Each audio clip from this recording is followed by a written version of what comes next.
Texas A&M's offensive line is going to take the step to elite this season.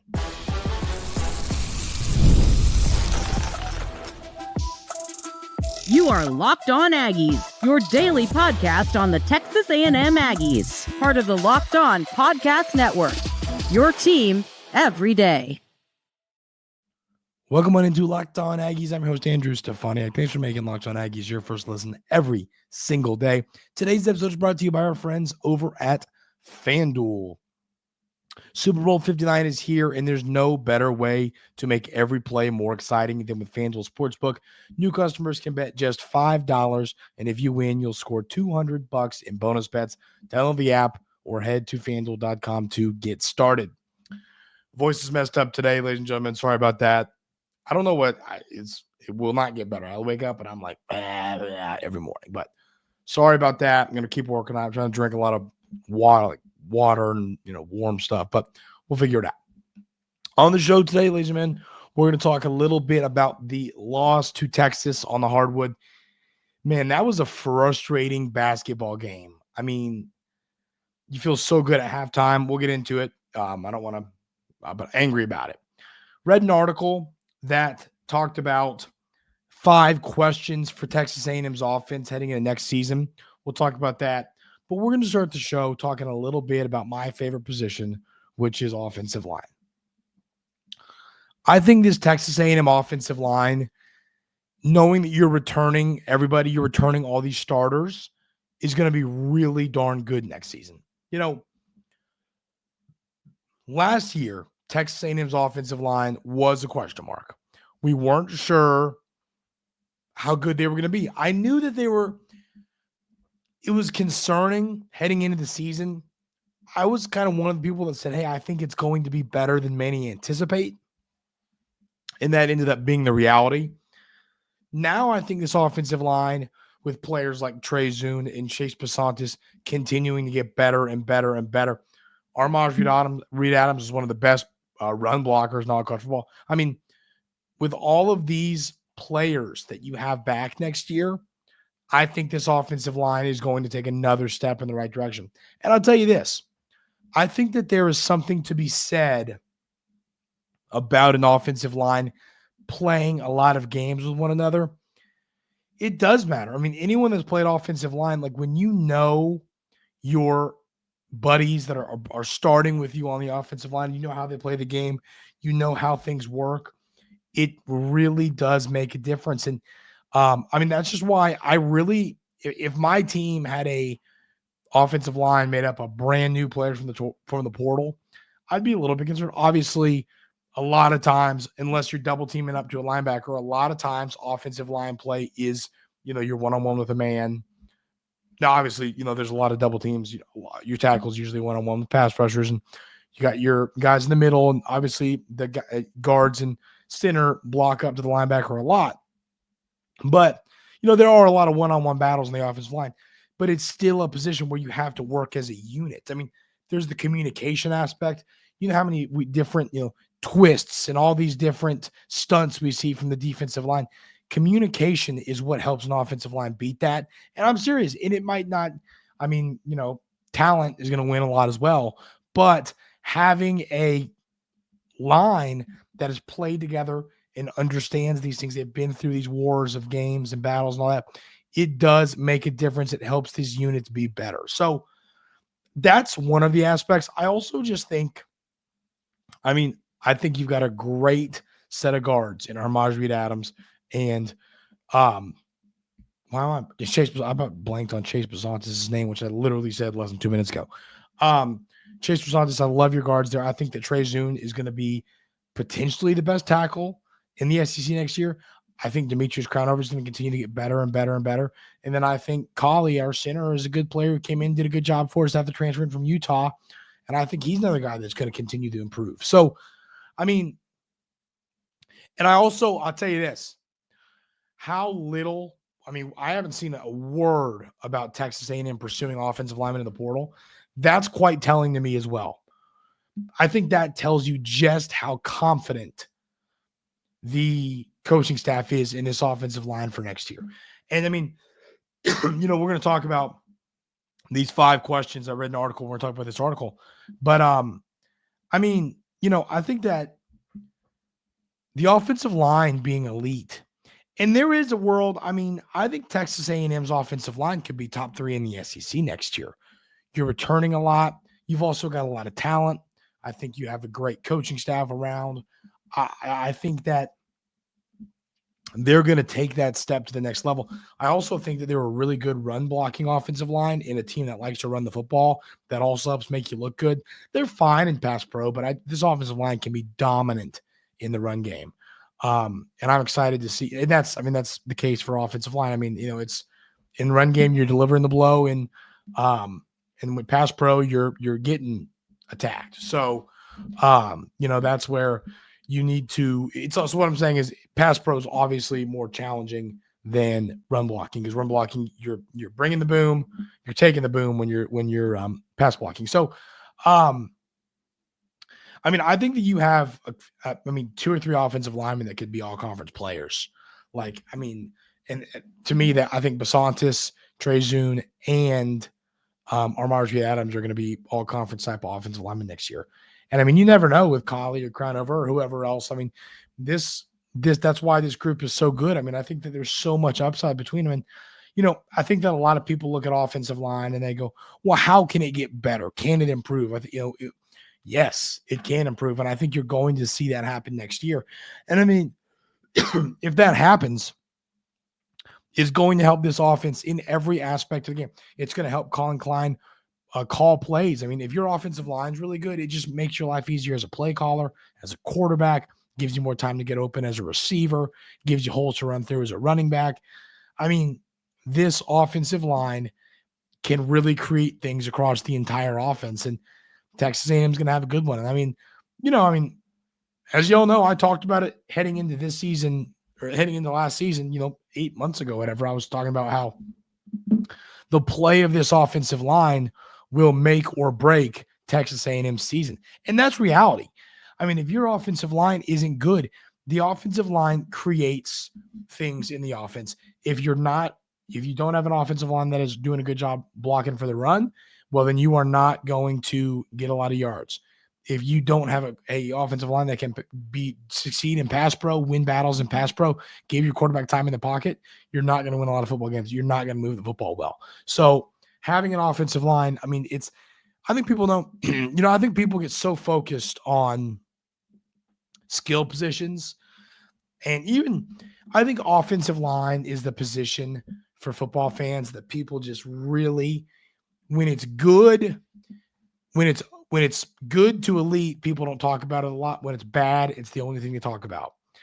And, so what I'm saying is I think Texas A&M's offensive line should be looked at as one of the better position groups on this offense for next season. I think it's going to be that darn good. And you've got a lot of players that are set to, continue to develop. Trey Zune's trying to make his way into the NBA draft, into the NFL draft.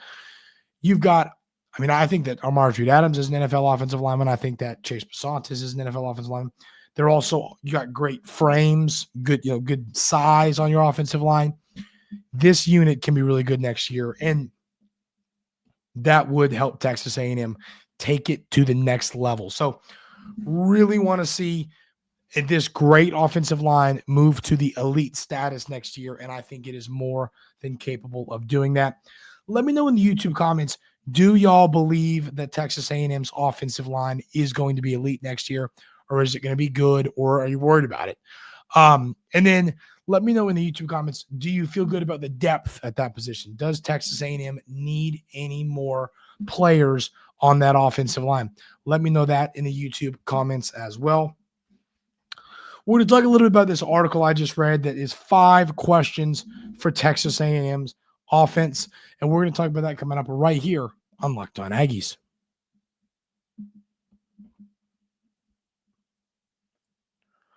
But first, I got to tell you about our friends over at TurboTax. This is a message from our sponsor, Intuit TurboTax.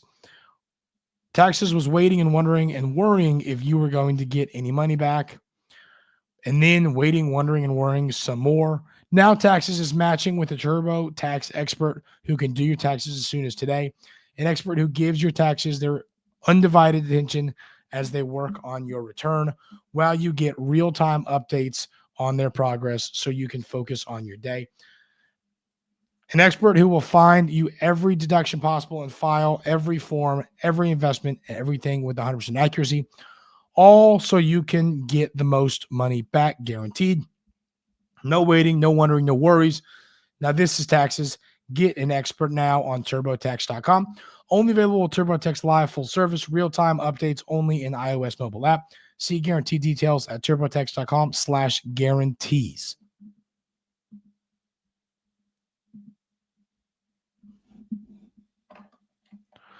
So I want to run through this article, and, it's really going to be a fun topic. I think this offense all offseason is going to be a really fun topic because I think that it's going to be really good. I think a lot of people agree on that. People that are believers in Marcel Reed agree with that. I think some folks that are not bought in to Marcel Reed kind of have their concerns with this offense, but those who are bought into Marcel Reed, like myself, believe that this offense is going to be really good. And, without any doubt, the first question in this article is quarterback development of Marcel Reed. Is he going to take that step to the next level? That is going to be, and I mean, that's something I've talked about a lot here on the show, but I like seeing other outlets, so this is an article from I believe it was the Austin American something. I've read their stuff before. Let me tell you the actual name. Austin American Statesman. So, from an Austin, we know what's there. Brand, and it's cool to see other, areas understanding, and that is part of the question around this Texas A&M team is the development of Marcel Reed. And, not to sound like a broken drum talking about this topic, but it is going to make or break the season for Texas A&M. Like, to me, the offensive line is one of the questions here, and we just got to talk about it. So I'll throw this example at you. I don't think if the difference for this offensive line is like good to elite, I think that it won't make that big of a difference. But I think if the difference in Marcel Reed's development is like, if he's elite instead of good or good instead of bad, that is when we're talking about a 2-3 win difference. So, it's hard to not look at that as the most important aspect of this offseason for the Aggies. I mean, you've got to see a better development for quarterback. I mean, Wigman didn't get the development that we would have hoped. Connor Wigman, I mean, obviously he moves on to Houston. Best of luck to him there, as we've said on the show. But, he did not get that development that we would have hoped. And we need to see that development for Marcel Reed. At the end of the day, Marcel Reed has to take the step to the next level, or it could be, I think if you have to put in Jacob Zeno, I don't think it's going to take this offense to the next step. I mean, I think that you can still be a good football team. Think about Marcel Reed, and that's one of the things I've said a lot here on the show. With his legs and who he already is as a passer, if he is the same quarterback as last season, which I don't see that happening, he's going to get better. The goal was he's going to get a lot better. If he only gets a little bit better, then this is when this comes into play. But if Marcel Reed is not able to take that step, I still kind of look at the future of this offense and say, you can still go 8-4, 9-3 with Marcel Reed just as an average quarterback, with how good your line will be and how good your weapons are. And I think your defense is going to be pretty good as well. So knowing all of that, even with Marcel Reed not taking a step, I think you can have a great year. But with this schedule looking a little bit more challenging for next year, if you want to take that next step, you need Marcel Reed to develop quickly. The second question had to do with the wide receivers.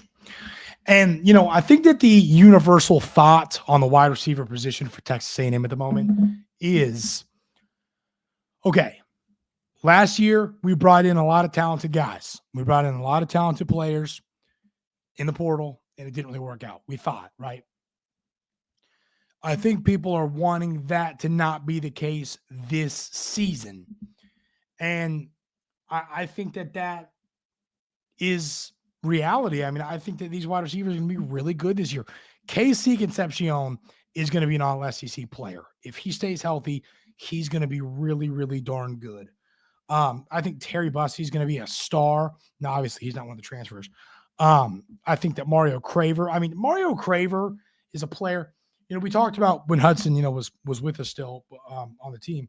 We talked about, I don't think people really know who he is yet. I don't think people know who Craver is either. I mean, he only had like 340 receiving yards. He's not a guy, he's really good, but the sky's the limit still. We don't even know how good he can be or how, you know what I mean? So that's kind of why I think these receivers are going to be good. And I think even Jonah Wilson's a guy who comes in and gives you some upside. I think that he's an underrated part of this. So I'm all in, absolutely all in on this wide receiver room. I think they're going to be really good, really, really good. The next question is the runner that they asked is the running back rotation.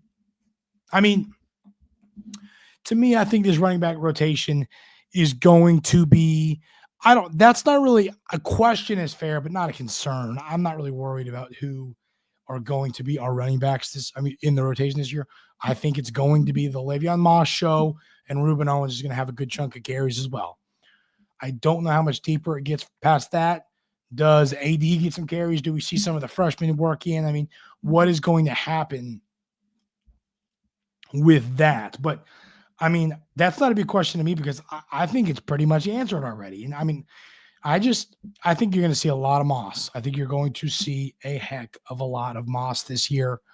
I mean, if he is able to have this good season that I think he's going to have, I don't know why you wouldn't feed him the rock. Now, I would give Ruben Owens a lot of carries as well because you want to keep Moss healthy and you want to keep him out there where we weren't able to do this year. He was even banged up at points 2 years ago. So, got to keep Moss healthy. And I think by how you do that is you give some other guys carries as well. The next question is about the offensive line, which we won't spend a ton of time on this than we just talked about, but it's the same question we just asked. Can this offensive line take this step to the next level? The offensive line was good last year. Can it be elite? I'm not going to expand on this much, knowing we just did that, but I think to me it's a simple yes. I think this offensive line is going to take the step to the next level. And the last question in this article was, one tight end needs to step up. I've seen a lot of people starting to get in on Nate Borger from Nebraska. I don't know if I'm buying it. I know he's because he is a pass blocking, a run blocking tight end. I mean, he's a blocking tight end. It's what he is.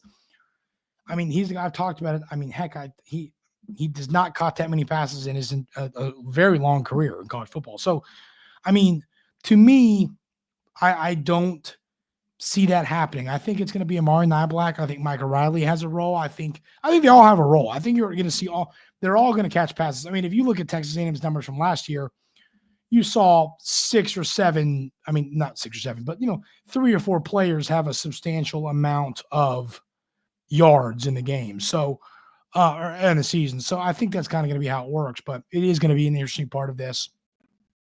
So besides these ones we discussed, do y'all have any other questions about Texas A&M's offense for next season? If so, leave them down in the YouTube comments.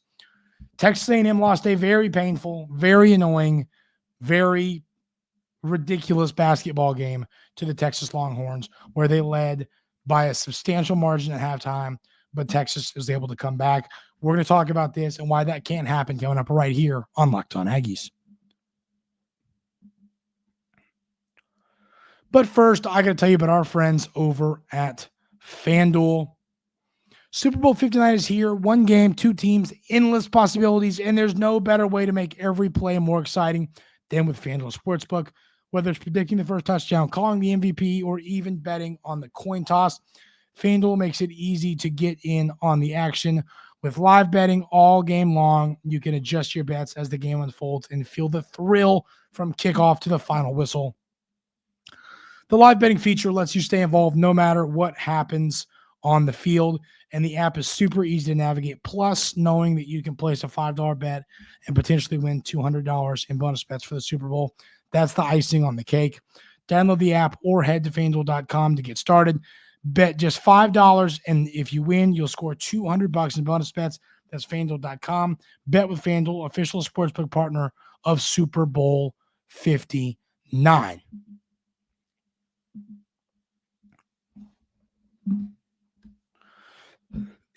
So the Aggies lose a heartbreaker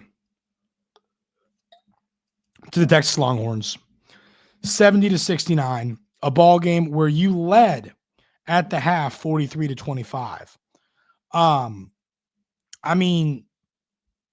Just a ball game. I mean, you were ahead 43-25. That means you were ahead 18 points.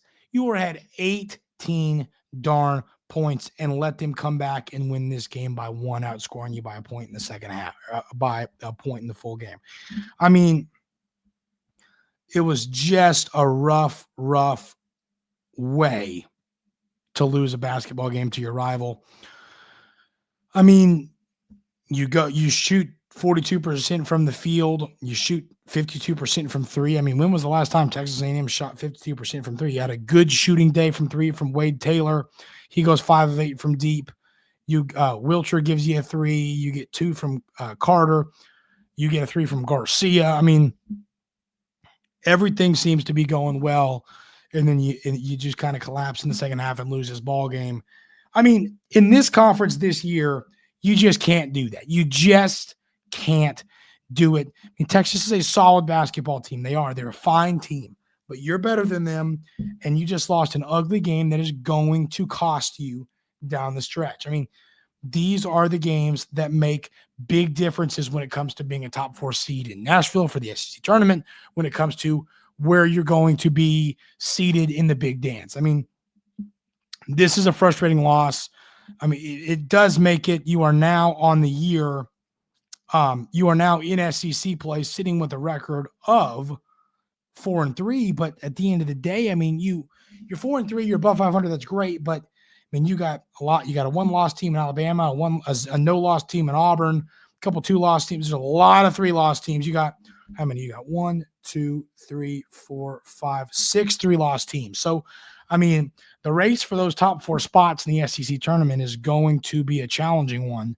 So, I mean, the Aggies are going to have to do a lot of work to get themselves in position to make that happen and to be a top 4 seed. But more importantly than that, you want to have a good seed in the big dance as well. I mean, seriously, this is a frustrating loss. You let Trey Johnson go for 30 points on 8-18. He goes 10-10 from the free throw line. Impressive from a freshman. But once again, that's why he's going to be a top player in the top pick in the NBA draft. I mean, once again, 3 of 8 from the free throw line. I mean, they're little things, but I mean, missing 5 of 8 free throws, this is how you lose games. And all your free throws came from Obaseki and Payne. So, I mean, it's a frustrating loss. It's really frustrating knowing you should have won this basketball game. You should have, and you lost. It was really frustrating, but this team's going to be okay. I do believe that. You play Oklahoma at home, must-win game there. And then on Saturday, you head to South Carolina against a not very good South Carolina team, and a winless South Carolina team in the conference, I believe. I believe they're the only winless team. Let me double-check on that. Yeah, they're 0-7. They are the only winless team in the conference, but they played Auburn tough at home. They played, I think it was Tennessee tough at home. No, it was Florida. They played Florida tough at home and lost. They played Mississippi State tough at home and lost. They played Auburn tough at home and lost. So, I mean, they've hung around some ball games. They're capable of winning. You got to go there, but it's a big week. You got to go 2-0 this week to really help yourself out. That is going to do it for today's episode of Locked On Aggies. Thank you all so much for being there every single day. I really, really appreciate it. Hope everyone has a great rest of their day, and we'll see you tomorrow right here on Locked On Aggies.